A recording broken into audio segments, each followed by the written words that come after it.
Saint Thérèse entered the life of the Brazilian priest, Monsignor Pedro Teixeira Cavalcanti, early in his childhood. When he was 4 years old, he randomly chose a book and asked his family members to sit down and read it to him. The book was none other than Story of a Soul by Saint Thérèse of the Child Jesus.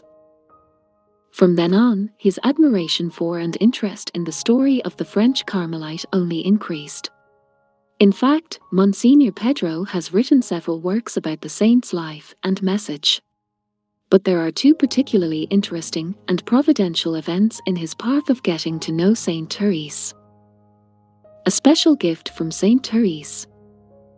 When he was studying in the seminary in Rome, the young Brazilian decided to go on a pilgrimage with his classmates to Lisieux in France.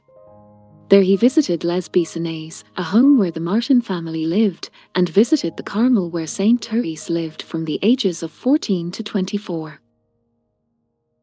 During the visit, the seminarian personally met Céline Martin, Saint Thérèse's sister. That same day, while having dinner in the men's residence next to the Carmel, he unexpectedly received an envelope. Pedro was very surprised to discover that Céline had sent it, and that it contained a lock of Saint Thérèse's hair. It was blonde hair, beautiful. Do you think I slept that night?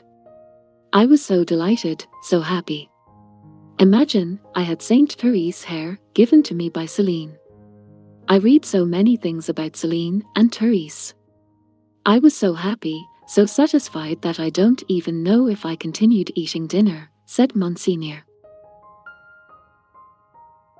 Pedro in a video published in the profile Flowers of Carmel on Facebook. A message for Saint Thérèse in heaven. The young seminarian's devotion to Saint Thérèse grew even more when he received a grace he attributes to her.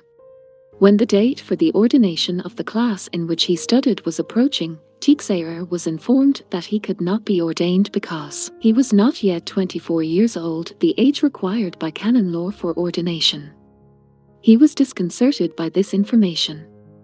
Just at that time, he learned that Céline, Saint Thérèse's sister, was very ill. The seminarian then decided to send her a letter. I knew that she was very sick, so I wrote, Céline, if you die in these days, before the 14th of March, speak to Thérèse so that she can arrange for me to be ordained on the 14th of March, explained the Monsignor, recognizing his audacity in sending such a letter to a sick person. After the letter was sent and before the date of the ordination, the prefect of the Congregation for Divine Worship and the Discipline of the Sacraments granted the seminarian permission to be ordained along with his seminary classmates.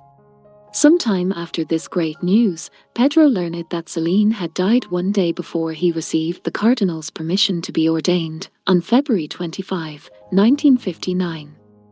He then had no doubt, Céline gave my message to Thérèse, the young man declared.